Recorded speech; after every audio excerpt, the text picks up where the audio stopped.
Assalamualaikum warahmatullahi wabarakatuh. Alhamdulillahirabbil alamin. Allahumma shalli wa sallim barik ala sayyidina Muhammad wa ala alihi washabihi ajmain. Amma ba'd. Alhamdulillah, di belakang saya ada background. Background ini diberikan oleh ibu saya. Katanya ini bentuknya adalah sewek sidoluhur. Jadi istilahnya sewek sidoluhur itu kayak jarik gitu. Beliau paling suka kalau ada dua. Kalau yang coklat itu namanya sidomukti, kalau yang putih ini namanya sidoluhur. Ada filosofinya juga. Jadi kalau sidoluhur itu biar jadi luhur, jadi mulia katanya. Ya sudah, alhamdulillah dikasih ibu saya. Dulur, pekan ini kita ngobrol tentang kenapa sih sebagian orang menjadi ateis ya. Sebagian orang menjadi tidak percaya Tuhan. Jadi saya pernah punya teman ya, seorang ateis. Dia seorang pengajar di George Washington University. Jadi waktu itu kita ketemu di Aceh, waktu saya sedang tugas di Aceh. Kemudian waktu itu memang si sebut saja C ini, itu dia ngobrol dengan dulur-dulur kita, dulur muslim kita di Aceh. Sementara dalam pemahaman dulur kita di Aceh waktu itu, bahwa ini adalah peringatan Tuhan, bahwa ini adalah satu zikr, jadi sebuah peringatan dari Allah agar kita berbenah gitu. Tapi buat si ateis ini enggak ada hubungannya, ini aja just disaster. Jadi enggak lebih, ini adalah sebuah bencana alam saja, enggak ada hubungannya dengan Tuhan. Akhirnya berdebat, tapi ya debat biasa, debat dalam cerdas begitu. Akhirnya saya menengahi. Saya kemudian ngobrol, mencoba untuk memposisikan diri saya di posisi yang bisa mengakomodir. Akhirnya teman saya ini ikut saya ke pesantren di Lamongan, di pesantren kami di Lamongan, ngobrol banyak, akhirnya ketemu abi saya Mukhtar juga. Lalu diberi satu alternatif sudut pandang tentang bagaimana. Alhamdulillah mau akhirnya. Sampai saya pun diminta untuk memberi kuliah jarak jauh di kelasnya di George Washington University sana. Ya, satu di antaranya materinya adalah tentang apa fungsi Tuhan itu.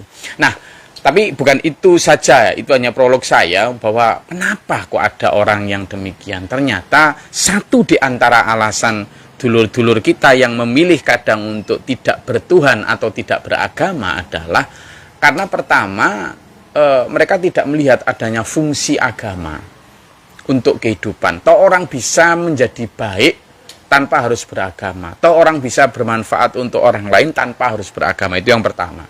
Yang kedua, alasan yang paling jamak adalah mereka melihat bahwa orang-orang beragama itu seringkali tidak mencerminkan kebaikan agama yang mereka anut. Nah, saya ingin membahas yang kedua ini.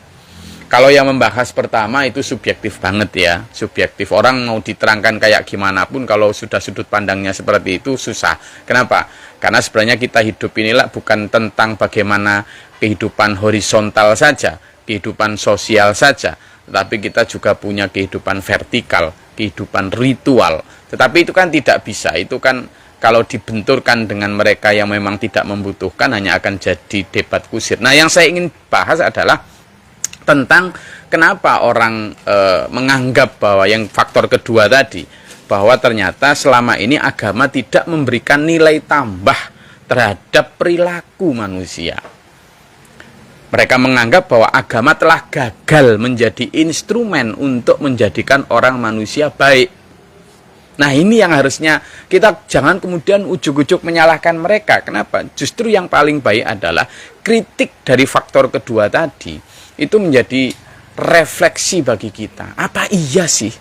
Apa iya memang tidak bisa menjadikan kita lebih baik? Bisa jadi iya. Bisa jadi iya. Kenapa?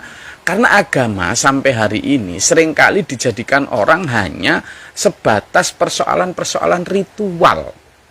Orang sudah cukup dengan kalau Muslim ke masjid, kalau Hindu ke pura, kalau Kristen atau Katolik ke gereja, kalau Buddha ke wihara, kalau ke mana pagoda atau dan lain sebagainya. Tetapi ya sebatas itu, Jadi Tuhan akhirnya ada di tempat-tempat ibadah itu.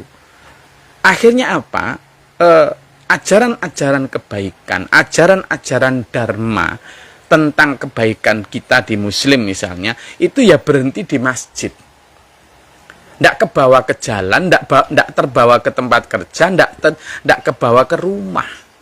Berhenti di sana. Hanya menjadi ajaran-ajaran ideal, tidak menjadi praktek-praktek real. Nah ini yang kemudian, ayo kita lihat. Jangan-jangan memang begitu. Kita puas sudah syahadat, sudah sholat, sudah puasa, sudah haji. Tetapi kita lupa bahwa sholat pun bicaranya adalah inna sholata tanha anil fakhsya'i wal munkar. Sungguhnya sholat itu kalau benar-benar nyampe kepada Tuhan, khusyuk diterima, bukan hanya sah syarat rukunnya, tetapi adalah diterima Allah, itu tanha anil fakhsya' wal munkar, bisa mencegah perbuatan keji dan mungkar. Artinya kalau sholatnya nyampe kepada Allah, sebelum sholat pelit, harusnya setelah sholat dermawan. Sebelum sholat pemarah pendendam, setelah sholat penyabar pemaaf. Sebelum sholat itu suka ngerasani tonggo, setelah sholat nggak ngerasani tonggo. Mestinya kan begitu. Sholat. Syahadat juga begitu. Ketika kita sudah syahadata ini, mengucapkan ikrar bahwa tidak ada Tuhan kecuali Allah, dan Muhammad adalah utusan Allah, maka kita kemudian menuhankan Allah di atas kepentingan nafsu. Kan harusnya begitu. Nah ini kan sebanyak jebakannya. Ketika ada perintah Allah dan kehendak hati nafsu, sering mana kita mengabaikan nafsu untuk mengikuti perintah Tuhan, atau justru sebaliknya, mengabaikan Tuhan untuk mengikuti nafsu. Nah, jujur. Demikian pula ketika kita tahu bahwa sunnah Nabi seperti ini, Nabi itu banyak mengerjakan hal-hal seperti ini, misalnya. Maka ketika itu bertentangan dengan nafsu kita pilih sunnatul Rasul atau sunnatul hawa, milik nafsu kita. Nah, yang semikian. Ini manifestasi dari syahadat itu ke sana. Kemudian juga puasa. Puasa itu kan menahan diri. Menahan diri. Inti dari puasa itu adalah wanahan nafsa anil hawa. Menahan diri dari hawa nafsu. Ketika kita di jalan, lalu diserempet orang. Kalimatnya jelas, latihan kita menahan diri tidak makan dan minum, itu sebenarnya adalah ketika kita bisa menahan diri untuk menghadapi misalnya wal kadziminal ghaidha, menahan amarah, wal afina anin nas, bisa memaafkan mereka yang salah sama kita. Sudahkah itu kita lakukan? Nah ini ibadah-ibadah horizontal, ibadah-ibadah sosial sebagai manifestasi dari ibadah-ibadah ritual. Haji, demikian. Haji itu tidak hanya sekedar, oke, gue bayar 40 juta, ikut kloter ini, lalu berangkat. Begitu nyampe sana, yang banyak selfie, kemudian pulang, panggil gue haji dong. Kalau nggak dipanggil haji marah.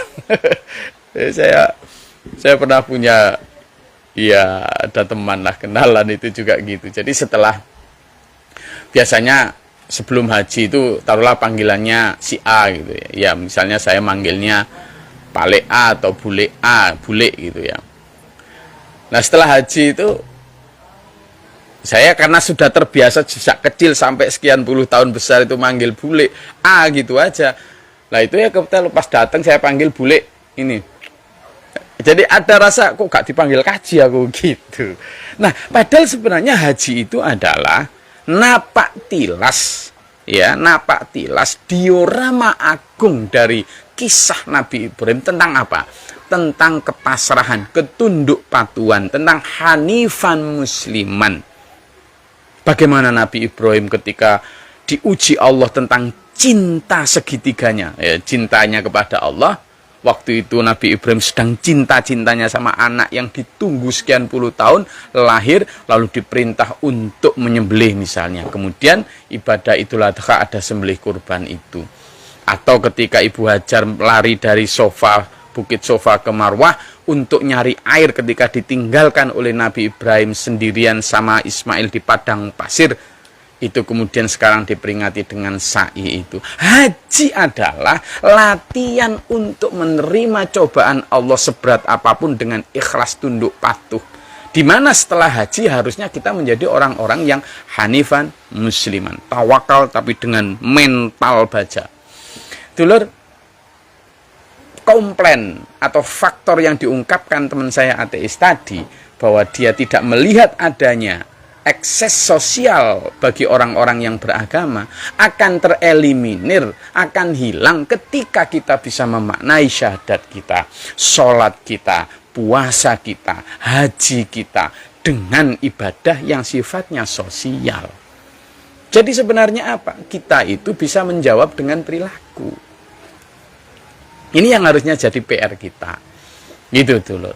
Makanya di akhir kajian ini saya ingin sampean dan saya ngajak, ada satu kisah dulu. Jadi dalam surat Al-Qalam sekitar ayat 26 sampai 28 itu disebutkan bahwa ada dua orang Mekah di zaman Nabi Muhammad SAW. Mereka orang-orang yang tidak percaya sama Nabi Muhammad.